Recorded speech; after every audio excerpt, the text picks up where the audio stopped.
Nous pouvons apprendre et changer dans un état de douleur, de souffrance ou même dans un état de croissance et d'inspiration, et examiner notre capacité.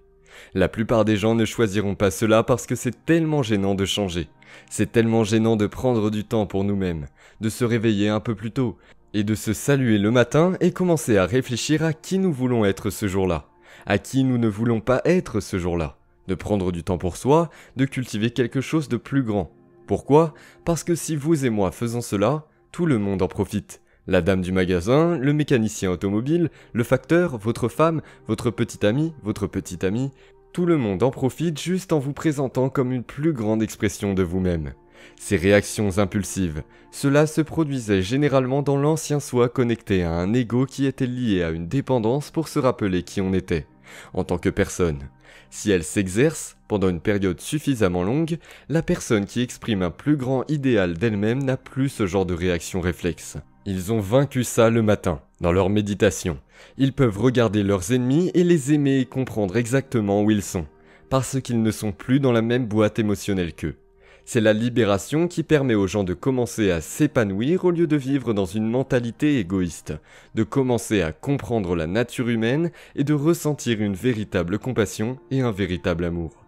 Quand ils prennent une décision, la décision n'est plus seulement pour eux. Quand ils en prennent, ils considèrent l'ensemble et ce genre de contribution désintéressée, en considérant que l'ensemble est mon intérêt pour la nouvelle humanité. C'est mon intérêt pour un nouvel avenir, parce que nous ne pouvons pas continuer à ce rythme plus longtemps.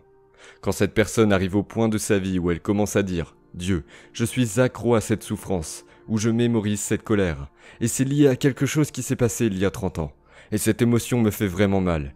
Je pense et ressens dans le même cycle et j'envoie toujours le même signal à ce gène. Le corps pense toujours qu'on se trouve dans cette même expérience d'il y a 50 ans ou 30 ans ou 20 ans.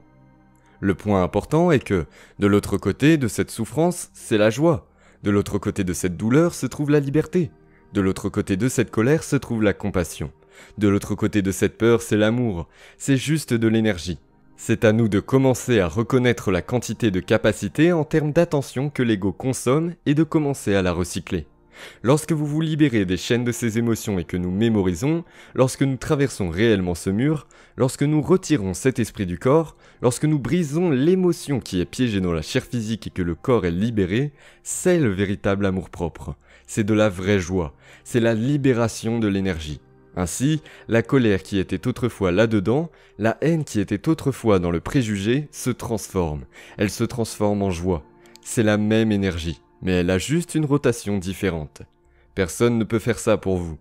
Vous savez que ce n'est pas quelque chose ou quelqu'un que vous connaissez qui agite une baguette. Lorsque cela arrive, vous devez être prêt à être mal à l'aise lorsque vous brisez cette dépendance, et être d'accord avec ça. Puis au moment où le corps est libéré, vous ressentez cette expansion. C'est l'état naturel d'être. Vous vous dites « je m'aime tellement parce que je suis allé plus loin que je ne le pensais ». Je pense que nous sommes une machine à produire des réalités. Il n'y a pas un seul individu sur cette planète qui ne crée pas de réalité, à moins qu'il ait une lésion cérébrale ou quelque chose. Mais pour la plupart d'entre nous, nous sommes engagés dans la réalité et nous causons des effets.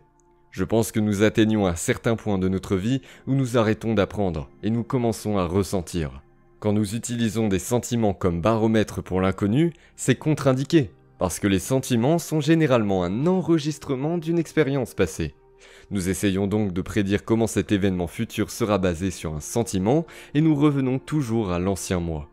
J'adore l'idée de comment nous pouvons réellement produire des faits. J'adore l'idée que chaque être humain vit dans l'un des deux états d'esprit. Nous vivons soit dans la création, qui est de la croissance et l'expansion, et la santé et l'homéostasie, les émotions d'amour, de joie et de confiance. Tout ça nous fait nous sentir connectés à quelque chose de plus grand que nous. Ou bien nous vivons dans un état de survie. C'est vivre dans le stress. Et vivre dans le stress, c'est lorsque votre corps est déséquilibré et que la redondance de ce cycle, au fil du temps, ce déséquilibre qui continue de se produire, commence à briser le corps.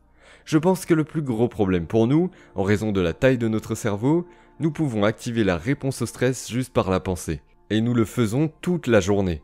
Dans ce continu redondant, déséquilibré dans le temps, ce déséquilibre devient le nouvel équilibre. Nous nous dirigeons vers la contraction et les maladies et nous sentons séparés du terrain. Nous sommes égoïstes au lieu d'altruistes. Nous commençons à vivre dans un état de dégradation, dans un état de maladie et un manque de santé. Ces émotions, ces produits chimiques de survie, approuvent l'ego. Nous devenons plus indulgents, plus importants et plus égoïstes, parce que c'est ce que font ces produits chimiques. Nous vivons donc dans l'un de ces deux états d'esprit. Ces produits chimiques ont tendance à être très addictifs. C'est donc une très bonne conversation pour le dîner, nous pouvons en parler correctement. Mais en fait, je pense que c'est quand vous libérez des chaînes de ces émotions que nous mémorisons. Quand nous les traversons et quand nous retirons cet esprit du corps, quand nous brisons l'émotion qui est piégée dans la chair physique et que le corps est libéré, c'est le véritable amour-propre. C'est de la vraie joie. C'est la libération de l'énergie. Ainsi, la colère qui était autrefois là-dedans, la haine qui était autrefois dans le préjugé se transforme. Elle se transforme en joie. C'est la même énergie, mais elle a juste une rotation différente. Personne ne peut faire ça pour vous. Vous savez que ce n'est pas quelque chose ou quelqu'un que vous connaissez qui agite une baguette. Lorsque cela arrive, vous devez être prêt à être mal à l'aise lorsque vous brisez cette dépendance, et être d'accord avec ça. Au moment où le corps est libéré, et vous ressentez cette expansion, c'est l'état naturel d'être. Vous vous dites « je m'aime tellement » parce que je suis allé plus loin que je ne le pensais. J'ai transcendé une certaine limitation sur moi comme je le pense, dans la façon dont j'agis comme je le ressens. C'est la personnalité, c'est l'identité, le changement dans l'une de ces choses, vraiment en train de changer.